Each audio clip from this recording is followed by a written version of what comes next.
সাহাবী দাঁড়িয়ে বললেন, নবী, যুদ্ধের ময়দানে চাবুক চালানোর সময়, লাঠি চালানোর সময় এক কাফেরকে মারতে যে আপনার লাঠির বাড়ি আমার পিঠের মধ্যে পড়েছে।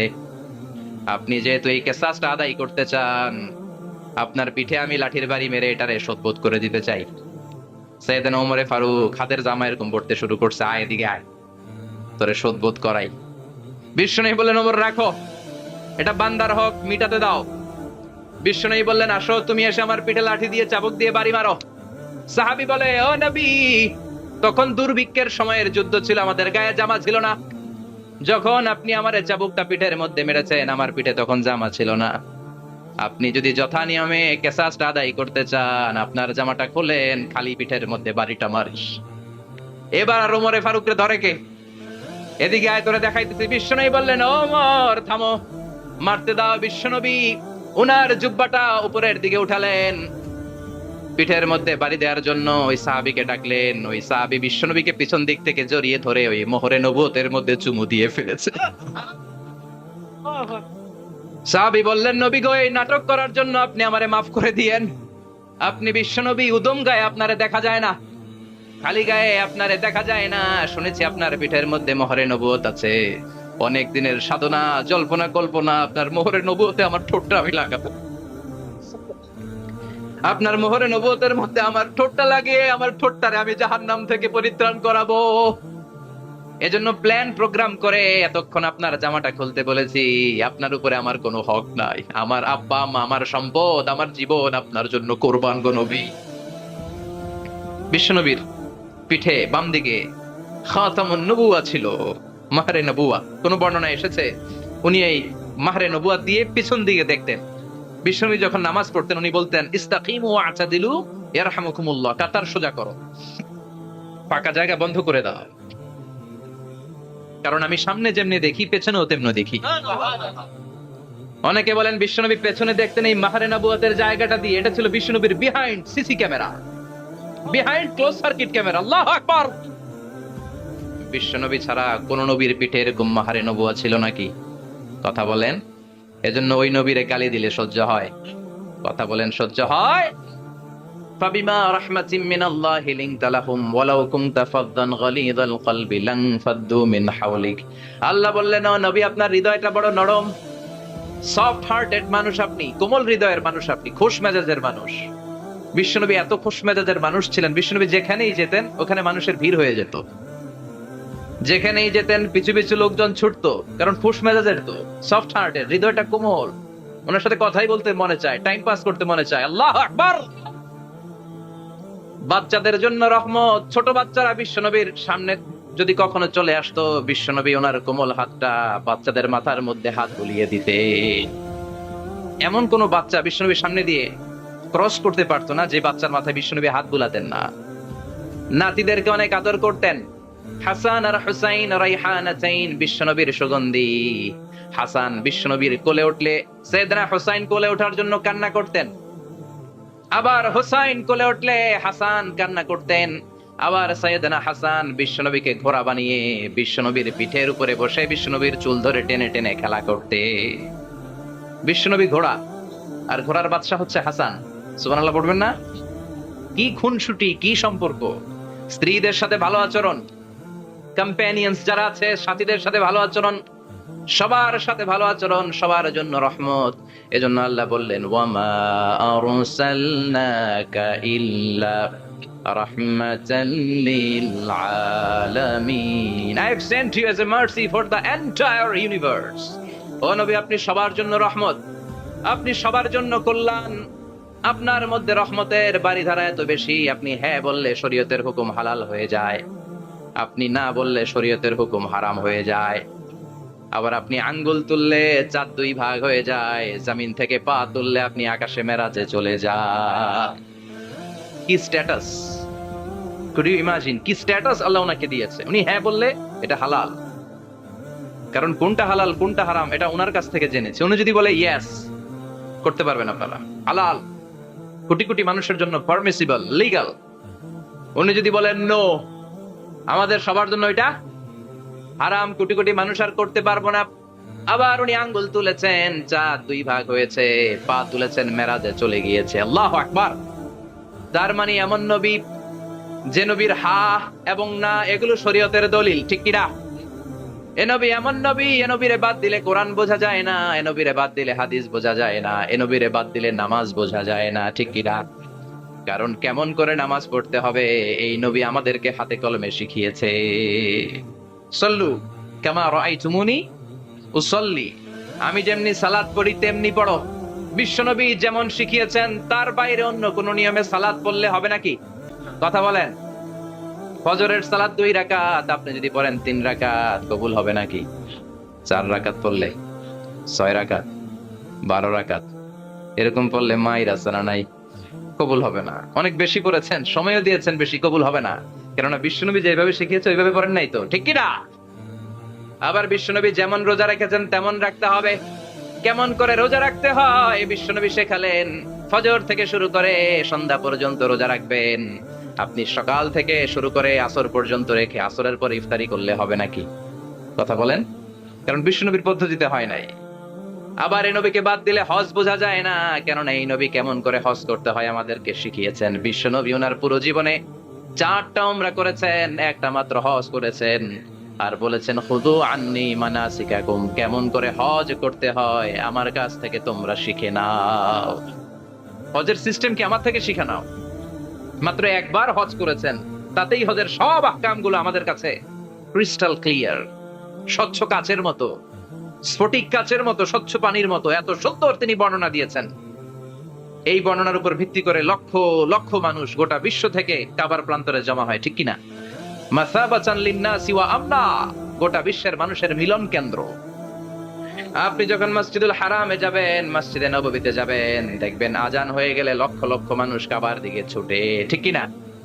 আজান হওয়ার সাথে সাথে শারে আল হিজরা দিয়ে, জারওয়াল দিয়ে, গাজ্জা দিয়ে, আজিয়াদ রোড দিয়ে পঙ্গপালের মতো মানুষগুলো কাবা কেন্দ্রিক হতে শুরু করে। কারণ কাবা হচ্ছে অ্যাসেম্বলি পয়েন্ট, গ্যাদারিং পয়েন্ট, এটা মিলন কেন্দ্র। এই কাবাকে কেন্দ্র করে প্রতিদিন লক্ষ লক্ষ মানুষের মিলন মেলা বসে, চিল্লায় বলেন ঠিক কিনা? কেমন করে হজ পালন করবেন বিশ্বনবী শেখালেন। কারণ বিশ্বনবীরে বাদ দিলে হজ বোঝা যায় না। তার মানে বুঝলাম উনি হ্যাঁ বললে হালাল, না বললে হারাম। উনারে বাদ তো কোরআন বাদ, উনি বাদ তো হাদিস বাদ। কথা বলেন। উনি বাদ তো নামাজ বাদ, উনি বাদ তো রোজা বাদ, উনি বাদ তো হজ বাদ। এজন্য উনারে বাদ দিলে কোরআন বোঝা যায় না, নামাজ বোঝা যায় না, উনারে বাদ দিলে হজ বোঝা যায় না। তাই উনার সাথে যারা বেয়াদবি করবে ওদেরকেও এমনি এমনি ছেড়ে দেয়া যায় না। বিশ্বনবীর সাথে যদি বেয়াদবি করে এটা অনেক বড় ধরনের বেয়াদবি, এটা রাষ্ট্রীয় আইন করে ওকে শাস্তি দিতে হবে, ঠিক কিনা? বিশ্বনবীর বিরুদ্ধে যদি ব্লগে কিছু লিখে, কেউ ব্লগ লিখে, বিশ্বনবীর পারিবারিক জীবন নিয়ে যদি কেউ কটু কথা বলে, বাজে মন্তব্য করে, বিশ্বনবীর ব্যাপারে যদি শাহবাগের চত্বর থেকে, প্রজন্ম চত্বর থেকে কোনো কথা বলে, ওই বেয়াদব গুলারে ফাঁসির রশিতে ঝুলানোর দরকার আছে না নাই? Very sensitive issue. বিশ্বনবীর সম্মান গোটা উম্মার সম্মান। কারণ বিশ্বনবী বাদ তো পুরো ইসলাম বাদ। এজন্য আমার নবীর বিরুদ্ধে কথা বললে ওর সাথে আমাদের কোনো কথা নাই, চিল্লায় বলেন ঠিক কিনা? এই সেনসিটিভ ইস্যুতে আমরা সবাই এক। এখানে জামাত ইসলাম নাই, হেফাজত ইসলাম নাই, তাবলীগ নাই, আলিয়া নাই, কওমি নাই। বিশ্বনবীর সাথে বেয়াদবি করলে ওগুলোকে রাষ্ট্রীয়ভাবে ফাঁসি দেওয়ার দরকার, শাস্তি দেওয়ার দরকার আছে না নাই? সবাই একমত। এই বেয়াদবগুলোর সাথে আমাদের কোনো সম্পর্ক নাই, চিল্লায় বলেন ঠিক কিনা? এই বেয়াদবগুলো যদি নবীর ব্যাপারে আর কিছু বলে সবাই মাঠে নামতে রাজি আছেন তো? এদের বিরুদ্ধে মুষ্টিবদ্ধ হাত নিয়ে ময়দানে থাকতে রাজি আছো তো মুসলমান? কারা কারা রাজি হাত তুলে আল্লাহর দেখা।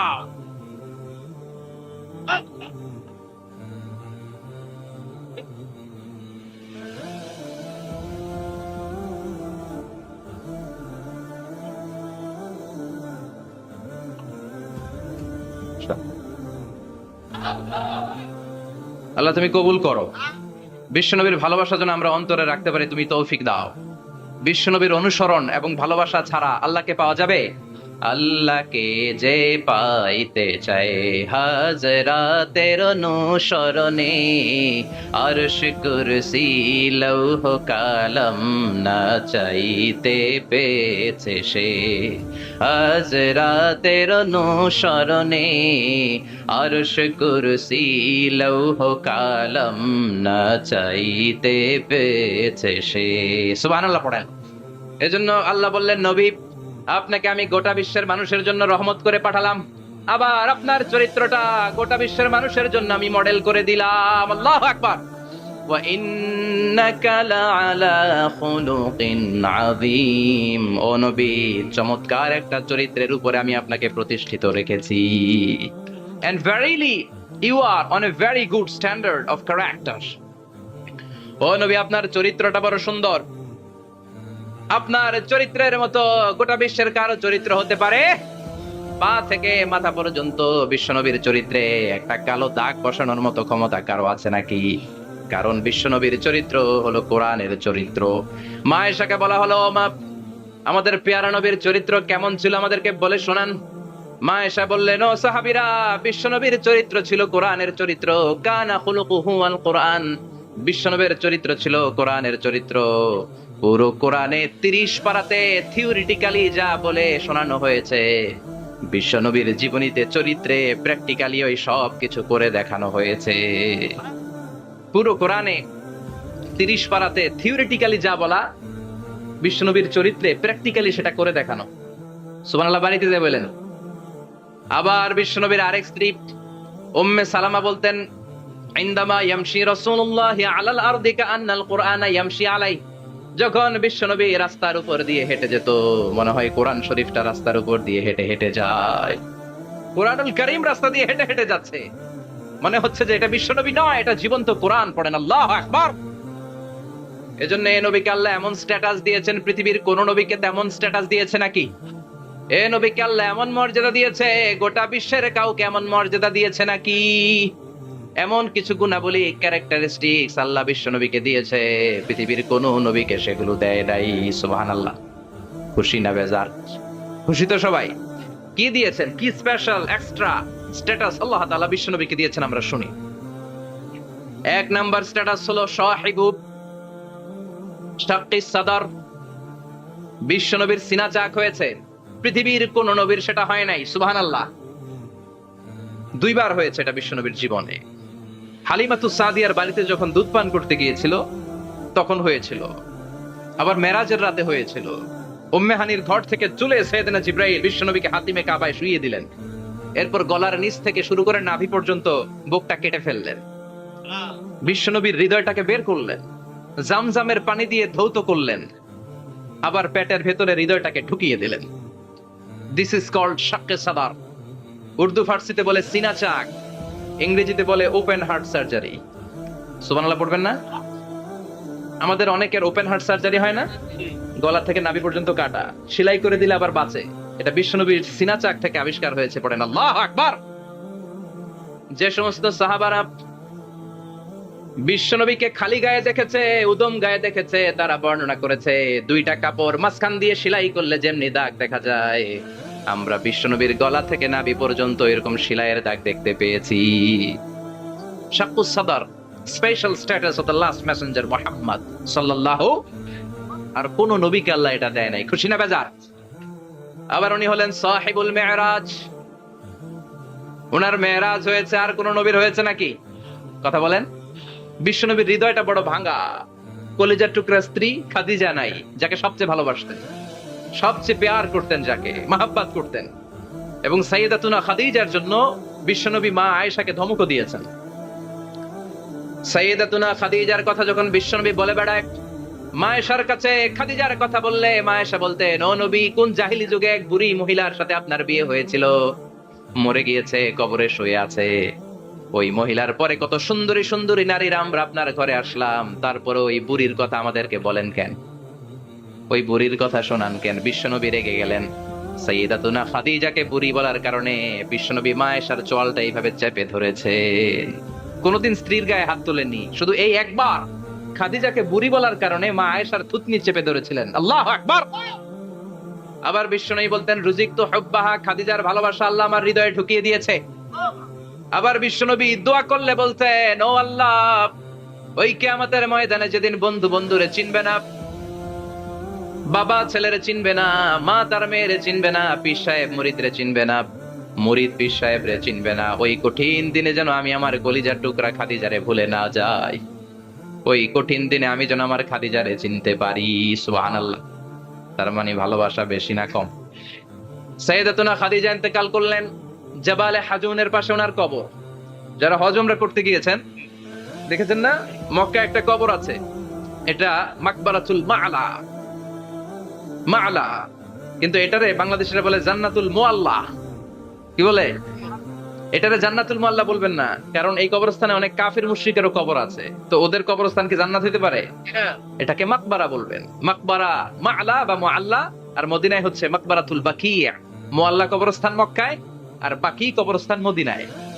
এর পাশে বিশাল এক পাহাড়, হেরেম শরীফ থেকে দেখা যায় জাবালে হাজুন এর পাদদেশে বিশ্বনবী নিজ হাতে সাইয়্যিদাতুনা খাদিজাকে কবর দিয়েছেন। কবর দিয়ে সবাই চলে যায়, বিশ্বনবী যায় না। দাঁড়িয়ে দাঁড়িয়ে কাঁদতে লাগলেন। সাইয়েদনা আবু বকর বলে, নবী চলেন ঘরে ফিরে যাই। বিশ্বনবী বললেন, তুমি যাও, আমি যাব না। যেই মহিলাটাকে এইমাত্র কবর দিলাম সাধারণ মহিলা না, আমার বিপদের দিনের সঙ্গিনী খাদিজা। আজীবন আমাকে ছাতার মতো শেল্টার দিয়েছে, সমস্ত সম্পদ আমার পায়ের সামনে বিছিয়ে দিয়েছে রে আবু বকর। তোমার মনে চায় ঘরে ফিরে যাও, আমি দাঁড়িয়ে থাকবো। এখনই খাদিজার কবরের 3টা প্রশ্ন করা হবে, আমি খাদিজার পক্ষ থেকে 3টা প্রশ্নের জবাব দিয়ে তারপরে ঘরে ফিরে যাব রে আবু বকর। সাইয়েদনা জিবরাইল এসে বললেন, ইয়া রাসূলুল্লাহ, ইয়া হাবিবাল্লাহ, দাঁড়িয়ে থাকার দরকার নাই, আবু বকরের সাথে চলে যান। রব্বুল আলামিন বলেছেন, ওই কবরের 3টা প্রশ্নের জবাব দিতে যদি খাদিজার সমস্যা হয়, আরশের উপর থেকে 3টা কবরের প্রশ্নের জবাব আল্লাহ নিজেই দিয়ে দিবে। কি প্যার করতেন বিশ্বনবীকে। সাইয়েদাতুনা খাদিজা ইন্তেকাল করলেন, চাচা আবু তালেব ইন্তেকাল করলো। দাওয়াত দেওয়ার জন্য বিশ্বনবী ওই তায়েফের ময়দানে গেলেন। তায়েফের ছেলেরাও পাথর মেরে বিশ্বনবীর দেহটারে ঝাঁঝরা করে দিল। বলেন ঠিক কিনা? খেয়ে না খেয়ে দিন প্রচারের কাজে নিজেকে দিয়েছ বিলিয়ে, তায়েফের কাফিরেরা চিনল না সে আলো, দুষ্ট ছেলেদের পিছু দিল লেলিয়ে। পাথরের আঘাতে ক্ষত বিক্ষত হয়ে সারা শরীর থেকে রক্ত ঝরে। হে রাসূল, তোমাকে ভুলি আমি কেমন করে। হে রাসূল, তোমাকে ভুলি আমি কেমন করে। ঠিক না? খাদিজা নাই, আবু তালেব নাই, তায়েফে যে মার খেয়ে আসলেন, অন্তরটা একেবারে ভাঙা, আর মন বসে না, কিচ্ছু ভাল লাগে না। বিশ্বনবীর মনের ভেতরে হাহাকার। বিশ্বনবীর মনে হলো, ডানে বায়ে দুনিয়ায় আমার মনে হয় কেউ নাই। বিশ্বনবী দুনিয়ায় বসে কষ্ট পায়, আরশের উপর থেকে এগুলো দেখে কে? আল্লাহ প্ল্যান করছেন কেমন করে আমার বন্ধুর মনটারে ভালো করা যায়। বিশ্বনবীকে স্পেশাল সারপ্রাইজ দেওয়ার জন্য আল্লাহ প্ল্যান করলেন। জিব্রাইল ডেকে বললেন, ও জিব্রাইল, আমার পেয়ারা নবীকে স্পেশাল সারপ্রাইজ দিব, কিন্তু এই সারপ্রাইজের গিফটটা তোমার হাত দিয়ে আমি দিতে চাই না, তুমি দিয়ে আসলে হবে না। আমার পেয়ারা নবীকে দুনিয়া থেকে টান দিয়ে আমার আরশের উপরে নিয়ে আসো। সাহিবুল মিরাজ, যেই নবীর মেরাজ হয়েছে আর কোন নবীর হয় নাই। এই মেরাজ করতে যে কত কাণ্ড, কত প্ল্যান প্রোগ্রাম আল্লাহর। টাইমের স্পিডকে আল্লাহ থামিয়ে দিলেন। মক্কা থেকে উঠিয়ে বিশ্বনবীকে এক মরুভূমিতে রাখা হলো রাতে। বললেন দোয়া করেন। দোয়া করে বিশ্বনবী বললেন, ভাই জিবরাইল, এটা কোন জায়গা, কোথায় দোয়া করব? সাইয়েদনা জিবরাইল বলেন, নবী, কিছুদিন পরে এই জায়গায় আপনি হিজরত করে আসবেন, এই জায়গার নাম ইয়াসরিব, মদিনা। দোয়া করলেন। আবার সেখান থেকে তুলে এক পাহাড়ে রাখা হলো। নবী দোয়া করেন। দোয়া করে নবী বললেন, এটা কোন পাহাড়? অন্ধকার, আমি তো কিছু চিনি না। সাইয়েদনা জিবরাইল বললেন, নবী, এটা সাধারণ পাহাড় নয়, এই পাহাড়ের কথা আল্লাহ কোরআনে বলেছেন, এই পাহাড়ের কসম আল্লাহ কোরআনে খেয়েছেন। এই পাহাড়টা হলো আপনার ভাই মুসার পাহাড়, তুর পাহাড়। তুর পাহাড়ে তিনি দোয়া করলেন। কত কিছু করে বিশ্বনবীকে আল্লাহর আরশে নিয়ে যাওয়া হলো। সাহিবুল মেরাজ। বিশ্বনবী ছাড়া আর কোন নবীর কি এরকম মেরাজ হয়েছে? সবাই বলেন হয়েছে। এরপর উনি হলেন সাহিবুল শাফা, শাফাতের মালিক। বিশ্বনবী ছাড়া কিয়ামতের ময়দানে কেউ আমাদের জন্য সুপারিশ করতে পারবে?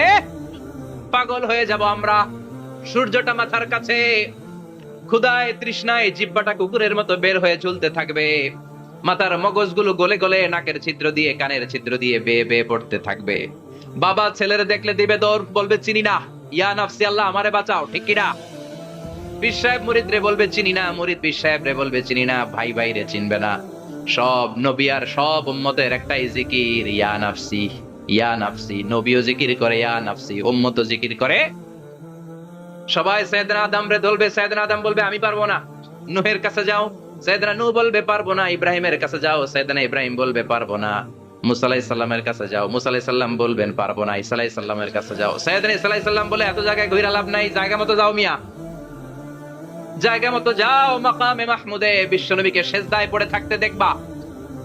ওই নবী ছাড়া আজকের এই ভয়ঙ্কর আমাদের সবার বিপদের দিন, এই বিপদের দিনে আল্লাহর সামনে দাঁড়িয়ে কথা বলার মতো সাহস আজকে কারো নাই। বিশ্বনবী কাঁদতে থাকবেন, সেজদায় পড়ে কাঁদবেন। সবার জিকির ইয়া নফসি ইয়া নফসি, বিশ্বনবীর জিকির ইয়া উম্মতি। কাঁদতে কাঁদতে নবী আমার বেহুশ, সবাই বিশ্বনবীর চারদিকে দাঁড়িয়ে থাকবে গোল হয়ে। আমার নবী মাকামে মাহমুদে সেজদায় পড়ে থাকবে। বিশ্বনবীর কান্না দেখে আল্লাহর সহ্য হবে না। আল্লাহ বলবে না নবী ইরফা রাসাক, মাথা উঠান, আর সইতে পারি না, সাল তুতা, এবার চান, কি লাগবে আপনার সব দেব। ওয়াশফা তুশাফা, যার জন্য সুপারিশ করবেন তাকেই জান্নাত দিয়ে দেব। বিশ্বনবী বলেন লিকুল্লি নাবিয়িন দাওয়া মুস্তাজাবা, সব নবীর দুনিয়াতে একটা স্পেশাল দোয়া ছিল, এটাকে বলে দাওয়া মুস্তাজাবা। এই দোয়াটা করলেই কবুল করে নিয়েছে কে? আল্লাহ। সব নবীর ওই দোয়াটা দুনিয়াতেই করেছেন, শুধুমাত্র কেবলমাত্র বিশ্বনবী তার স্পেশাল দোয়াটা আজ পর্যন্ত এখন পর্যন্ত করে নাই। বিশ্বনবী বলেন ওয়া ইন্নী আখতাবিউ দাওয়াতি শাফাআতান লি উম্মতি ইয়াউমাল কিয়ামাহ, আমি আমার দোয়াটা, আমি আমার স্পেশাল সাপ্লিকেশনটা কিয়ামতের দিন কঠিন মুসিবতের কালে তোমরা যখন বিপদে পড়ে যাবা, আমার স্পেশাল দোয়াটা ওই দিন করে আমি তোমাদের সুপারিশ করে জান্নাতে পাঠায়া দেব। সাহিবুশ শাফাআহ, বিশ্বনবী ছাড়া কথা বলার মতো ক্ষমতা, স্পর্ধা, সাহস সেদিন কারো থাকবে না। চিৎকার করে বলেন ঠিক কিনা? আবার উনি সাহিবুল কাউসার, উনি কাউসারের মালিক। আল্লাহ ওনাকে কাউসার দিবেন, অন্য নবীদেরও দিয়েছে না? কথা বলেন, কাউসার দিয়েছে। কি মজার পানি, আহলা মিনাল আসাল, মধুর চাইতেও মিষ্টি, সুইটার দেন হানি, মধুর চাইতেও মিষ্টি। আবরাদু মিনাস সালজ, বরফের চাইতেও ঠান্ডা। আবিয়াদু মিনাল লাবান, দুধের চাইতেও সাদা। এক ঢোক যে পান করবে আজীবনের জন্য তৃষ্ণা চলে যাবে। সাহিবুল কাউসার, তৃষ্ণার চোটে আমরা পাগল পারা হয়ে বিশ্বনবীর কাউসারের দরবারে যাব। বিশ্বনবী পেয়ালার মধ্যে করে করে আমাদেরকে কাউসার পিলাবেন। এই কাউসারের ক্ষমতাও রব্বুল আলামিন পৃথিবীর কোন নবীকে দেন নাই। সব নবীরাও বিশ্বনবীর কাছে চেয়ে চেয়ে কাউসার সেদিন খাবে। সুবহানাল্লাহ পড়বেন না? সাহিবুল কাউসার, সাহিবুল মিরাজ, সাহিবুশ শাফাআহ, সাহিবুল মাকাম আল মাহমুদ। আজানের পরে দোয়াতে বলি না, আতি মুহাম্মাদিনিল ওয়াসিলাতা ওয়াল ফাদিলা ওয়া বা'আসু মাকামান মাহমুদা।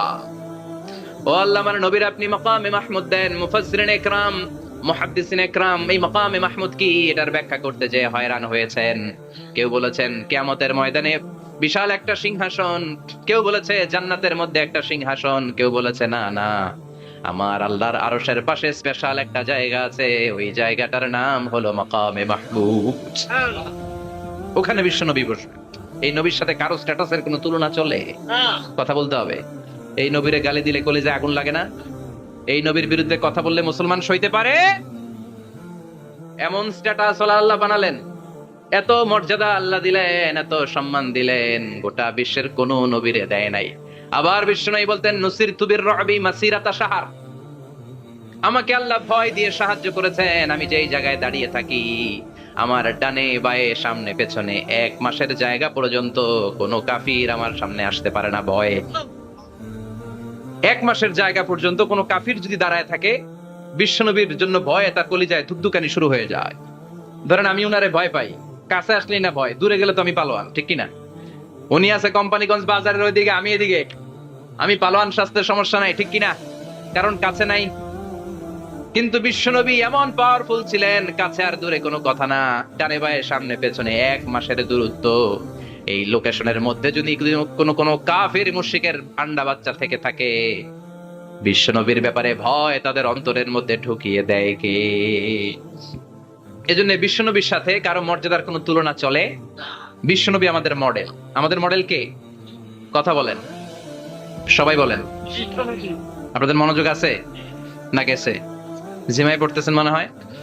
এটা কিন্তু ক্লাস। আমি সবসময় বলি আমার আলোচনা ক্লাসের মতো মনে করবেন, because I consider all the sitting person in front of me, beside me as a student. আমি যখন কথা বলি সবাইকে আমি স্টুডেন্ট ভাবি। আমাকে শিক্ষক ভাবি। আমার আগে যিনি কথা বলেছেন তখন উনি ছিলেন আমাদের শিক্ষক, আমার পরে কেউ বললে উনি শিক্ষক, আমরা ছাত্র, ঠিক কিনা? কোরআনের ছাত্র হয়ে বাঁচলেও লাভ, মরলেও লাভ, ঠিক কিনা? হাতি মরলেও লাখ টাকা, ঠিক কিনা? কোরআনের স্টুডেন্ট বাঁচলেও লাভ, কোরআনের ছাত্র হয়ে মরলেও। এজন্য শেষ পর্যন্ত মনোযোগের সাথে কথাগুলো শুনতে হবে জীবন পরিবর্তন করার জন্য। রাজি আছেন তো? ঘুমে ধরে নাই তো? কষ্ট হলে আমাকে জানাবেন, কষ্ট হচ্ছে না তো? তাকবীর পড়েন, লিল্লাহে তাকবীর, লিল্লাহে তাকবীর। বিশ্বনবী আমাদের মডেল, ঠিক কিনা? সবাই একমত? দ্বিমত নাই কেউ? অন্য কেউ আমাদের মডেল নাই? শাহরুখ খান, আমির খান, সালমান খান, হিরো আলম। ব্যাপার কি? হিরো আলমের কথা শুনে এত হাসি কেন? মডেল না সে? কেউ আমাদের মডেল না। আমাদের মডেল হচ্ছে বিশ্বনবী, ঠিক কিনা? এজন্য আসুন বিশ্বনবীর জীবনী থেকে কিছু মেসেজ আমরা নেই, কিছু শিক্ষা আমরা নেই, যাতে করে জীবনটাকে এনলাইটেন করা যায়, আলোকিত করা যায়। আমরা এই মাহফিলগুলোতে এসেছি আলোকিত হতে, নাকি আলোকিত মানুষ হয়ে ফিরে যাব? এসে কিছু স্লোগান দিব, হুজুরের চেহারা দেখবো, হুজুরের সাথে মুসাফা করার জন্য? No, no way. এগুলোর জন্য মাহফিল নয়। Consider this program as a class, as a seminar. স্পিকাররা আসবে, কোরআন সুন্নাহর আলোকে কথা বলবে, এগুলো আমরা শুনবো, নোট ডাউন করব, মানার চেষ্টা করব, ঠিক কিনা? মানতে রাজি আছেন তো? সবাই রাজি? সবাই? আল্লাহ তুমি কবুল কর। আজকে বিশ্বনবীর জীবনী থেকে 3টা কথা শুনবো। এই 3টা কথা শুনে মানার চেষ্টা করব, তারপর আমরা একসাথে বিদায় নিব। পড়েন ইনশাআল্লাহ। প্রথমে জানবো আমার নবী দেখতে কেমন ছিলেন।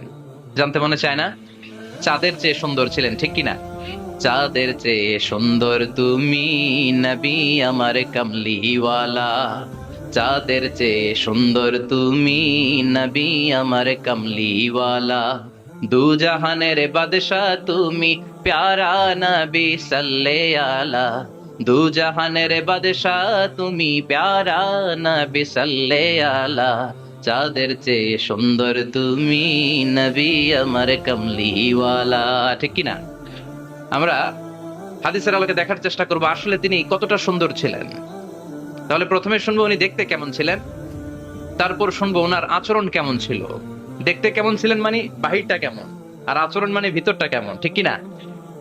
3 নম্বরে আমরা শুনবো ওনার মেধা, বুদ্ধি, ইন্টেলেকচুয়াল ক্যাপাসিটি কেমন ছিল। কষ্ট হয়ে যাচ্ছে না তো? আলোচনা কঠিন মনে হচ্ছে? তাহলে প্রথমে শুনবো ফিজিক্যাল ক্যারেক্টারিস্টিক্স, তারপরে শুনবো বিহেভিয়ারাল ক্যারেক্টারিস্টিক্স, এন্ড ফাইনালি আমরা শুনবো ইন্টেলেকচুয়াল ক্যারেক্টারিস্টিক্স। প্রথমে শুনবো দেখতে কেমন, তারপরে শুনবো আচরণ কেমন, এরপরে শুনবো বুদ্ধি কেমন। পড়ান ইনশাআল্লাহ। শুনতে রাজি আছেন তো? প্রথম পয়েন্টে আমরা শুনবো আমার নবী দেখতে কেমন ছিলেন।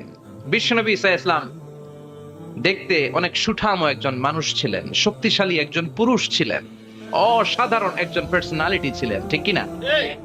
উনি এত শক্তিশালী ছিলেন, বিশ্বনবী বলতেন আমার ডান হাতের ভেতরে আল্লাহ জান্নাতের 40 জনের শক্তি ঢুকিয়ে দিয়েছে। উনি মক্কার সবচেয়ে বড় কুস্তিগির রুকানাকে ধরে মাটিতে 3 বার আছাড় মেরেছেন। শক্তি বেশি না কম? সুবহানাল্লাহ পড়বেন না? বিশ্বনবীর এই বুকটা ছিল উঁচু, পেটটা ছিল চাপা, 6 প্যাক। কয় প্যাক? আপনাকে কয় প্যাক? আমার কয় প্যাক? বিশ্বনবীর 6 প্যাক। তবে শেষকালে একটু গায়ে গোশত বেড়ে গিয়েছিল, কিন্তু ইয়াং অবস্থায় 6 প্যাক। এই মুরাদনগরে জিমনেশিয়াম নাই? আছে। ইয়াং ছেলেরা দেখবেন তারা ডায়েট করে, they are on diet in order to keep fit. Keep fit, always fit থাকবা মিয়া। যৌবনকে ধরে রাখতে হবে, ঠিক কিনা? কারণ যুবকরা যদি ভালো পথে চলে, ভালো থাকবে বাংলাদেশ। যুবক যদি পথ হারায়, হায় হায় করবে বাংলাদেশ, ঠিক কিনা?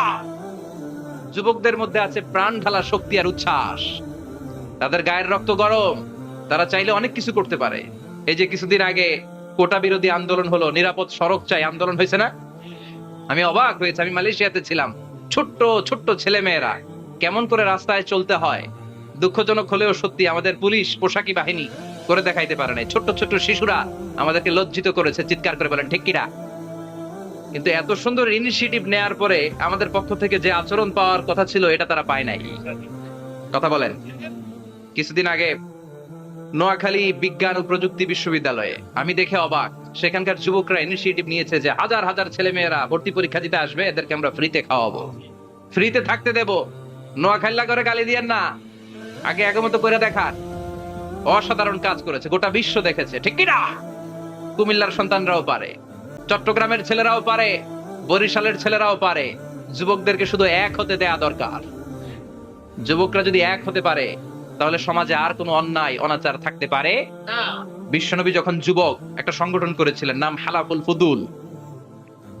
হালাফুল ফুদুল করেছিলেন, ওনার বয়সের 15-20 বছরের সবাইকে এক প্ল্যাটফর্মে নিয়ে এসেছেন, হাতে হাত রেখে শপথ করেছেন, দে টুক অ্যান ওথ, কোনো টেন্ডারবাজি চলবে না, চাঁদাবাজি চলবে না, মাস্তানি চলবে না, ইফটিজিং চলবে না, মেয়েদের ওন্না ধরে টানাটানি চলবে না, খাদ্যে ভেজাল চলবে না, ওজনে কম চলবে না, অন্যায়গুলো সমাজ থেকে দূর করে দিতে হবে। চিৎকার করে বলেন ঠিক কিনা?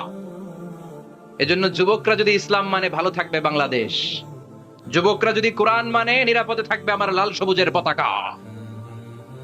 এজন্য যুবকদেরকে সংঘবদ্ধ হতে হবে, যুবকদের জন্য ইসলাম প্র্যাকটিস করার সুযোগ আমাদের জন্য বাড়াইতে হবে।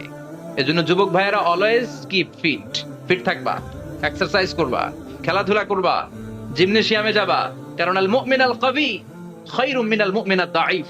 বিশ্বনবী বলেছেন শক্তিশালী মুমিন দুর্বল মুমিনের চাইতে আল্লাহর কাছে অনেক বেশি প্রিয়। সুবহানাল্লাহ। কারণ আমরা যারা দুর্বল, জিহাদের ময়দানে আমরা এক দৌড় দিয়া বেহুশ, ঠিক কিনা? এই যে 71 সালে পাক হানাদার বাহিনীদের সাথে যুদ্ধ করছে কি বুড়া মানুষেরা? না, আমার দামাল ছেলেরা, যুবক ভাইয়েরা। বিশ্বনবী সাল্লাল্লাহু আলাইহি ওয়াসাল্লাম অলওয়েজ ফিট থাকতেন। আমরা শুনছিলাম উনি দেখতে কেমন ছিলেন? সিক্স প্যাক ছিলেন। কি ছিলেন?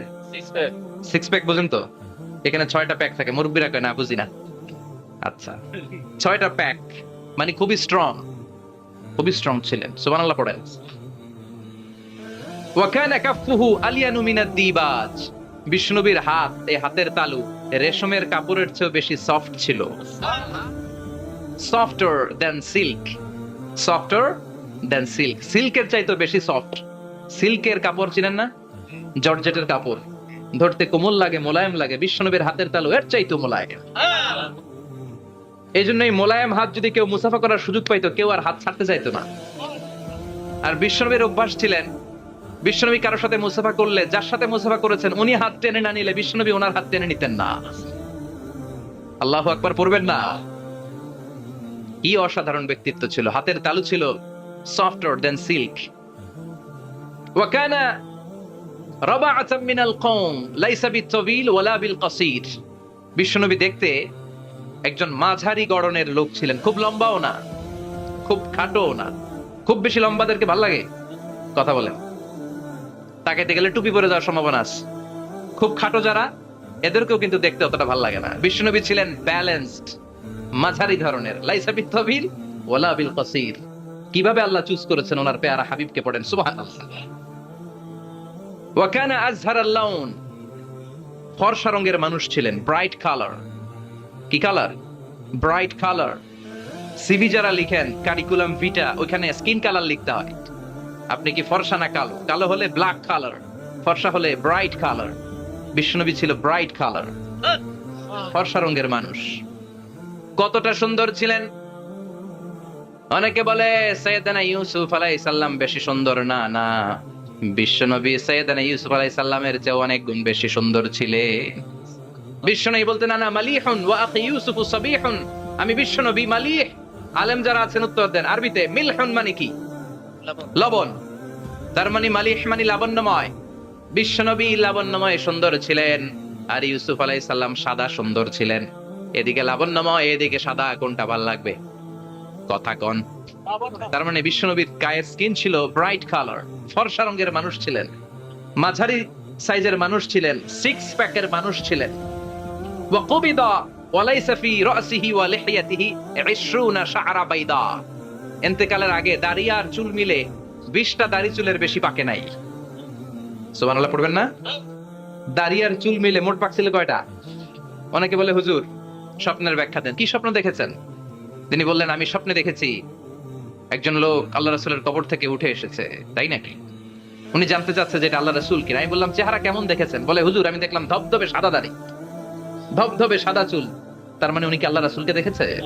না, আল্লাহ রাসূলের ধবধবে সাদা চুল ছিল না, ধবধবে সাদা দাড়ি ছিল না।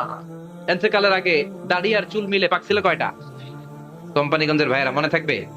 দাড়ি আর চুল মিলে পেকেছিল কয়টা? কেমন করে পাকবে? উনি তো জাইতুনের তেল মালিশ করতেন। সুবহানাল্লাহ। এজন্য আল্লাহ কসম করে বললেন, ওয়াত-তিনি ওয়াজ-জাইতুনি ওয়া তুরি সিনিনা ওয়া হাযাল বালাদিল আমিন। তিন ফলের কসম, জাইতুনের কসম। এই তিন জাইতুন যারা খাবে তাদের দাড়ি চুল সহজে পাকবে না। জাইতুন চিনেন? Olive oil. জলপাই আছে না, আরব দেশের জলপাইকে বলে জাইতুন। তাম্বুতু বিদ্দিহিনি ওয়া সিবগিল লিল আকিলিন। এটার অনেক কাজ। এটা খাওয়া যায়, মালিশ করা যায়, আবার এই জাইতুনের ডাল ভেঙে মেসওয়াকও করা যায়। বলেন ঠিক কি না? বিষ্ণু বলতেন, নি'মা সিওয়াকিয়া জাইতুন। জাইতুনের ডালের মেসওয়াক কতই না চমৎকার মেসওয়াক। ফাইন্নাহা সিওয়াকি ওয়া সিওয়াকুল আমবিয়া মিন ক্বাবলি। কেননা জাইতুনের ডাল আমার মেসওয়াক, আর আমার আগে যত নবী দুনিয়া এসেছে সব নবীরা জাইতুনের ডাল দিয়ে মেসওয়াক করেছে। এই জাইতুনের তেল আপনার বাজারে পাবেন। অলিভ অয়েল বলে জিজ্ঞেস করলে দিয়ে দিবে। কি অয়েল? এটা দাড়িতে মাখলে দাড়ি পাকে না, দেরিতে পাকে। চামড়ায় লাগালে, ম্যাসেজ করলে চামড়ার ভাঁজগুলো পড়বে না, আপনার স্কিন সুন্দর থাকবে। বিশ্বনবী এটা মাখতেন। এজন্য দাড়ি আর চুল তেমন একটা পাকে নাই। আওয়াজ করে পড়তে হবে আল্লাহু আকবার। তুলুশ শা'r ইলা শাহমাতাইল উযুন। এবার শুনি বিশ্বনবীর চুল কেমন ছিল। বিশ্বনবীর চুল মাঝে মাঝে এই কানের লতি বরাবর আসতো।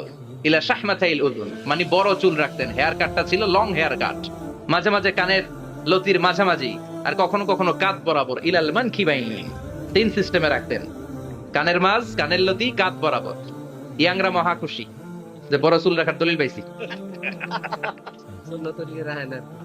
সুন্নতের নিয়তে রাখতে হবে। একটা ভদ্র কাটিং হইতে হবে। আর ইউনিভার্সিটি আর স্কুলের স্টুডেন্ট হলে ইউনিভার্সিটির ড্রেস কোড, হেয়ার কাট মেনে চলতে হবে।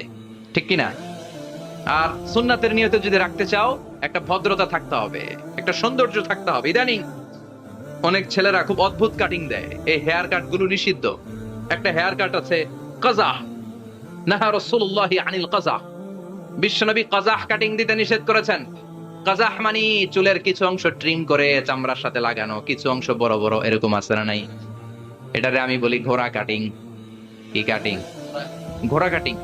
ঘোড়ার মাথায় এরকম লম্বা চুল আছে না নাই? কেউ যদি এখানে থেকে থাকো, মাইন্ড করো না, নেক্সট ডে আর এই হেয়ার কাট নিবা না। ঠিক কিনা? রাজি আছি তো?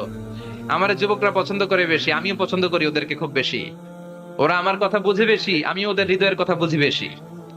এজন্য এগুলো ভালোবেসে বলি। যদি কেউ নিয়ে থাকো এই নিষিদ্ধ হেয়ার কাট, সামনে আর নিবা না। ইনশাআল্লাহ পড়ো। আর জোরে ইনশাআল্লাহ। ওয়া কানা ইউফাররিকু বাইনা শা'রি। চুলের মাঝখানে বিষ্ণুনবী সিঁথি করতেন। আপনারা কাজী নজরুল ইসলামের ছবি দেখেছেন? দেখবেন যে উনি মাঝখানে সিঁথি করতেন। বিষ্ণুনবী এভাবে মাঝখানে সিঁথি করে সিঁথির মাঝখানে আতর ঢেলে দিতেন। কেন ঢেলে দিতেন? যেখানেই সেজদা দিতেন ওই জায়গায় আতরের ঘ্রাণে আমোদ হয়ে যেত। আরিদুস সদর, বুকটা ছিল প্রশস্ত। ওয়া কানা বাইনা কাতিফাইহি খাতামুন নবুওয়া। আর পিঠের মধ্যে কাযিররিল হাজালা, কবুতরের ডিমের মতো একটা মাহরুন নবুওয়া ছিল।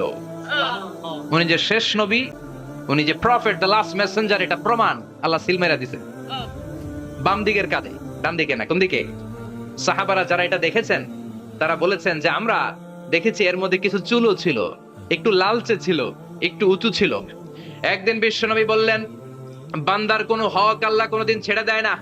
আল্লাহর হক আল্লাহ মাফ করে, বান্দার হকের মাফ নাই। যদিও আমি নবী, আমার উপর যদি কোনো হক থাকে বলো, আমি দিয়ে দেব। কোন সাহাবী দাঁড়ায় না। এক সাহাবী দাঁড়িয়ে বললেন, নবী, যুদ্ধের ময়দানে চাবুক চালানোর সময়, লাঠি চালানোর সময় এক কাফেরকে মারতে যে আপনার লাঠির বাড়ি আমার পিঠের মধ্যে পড়েছে। আপনি যেহেতু এই কিসাসটা আদায় করতে চান,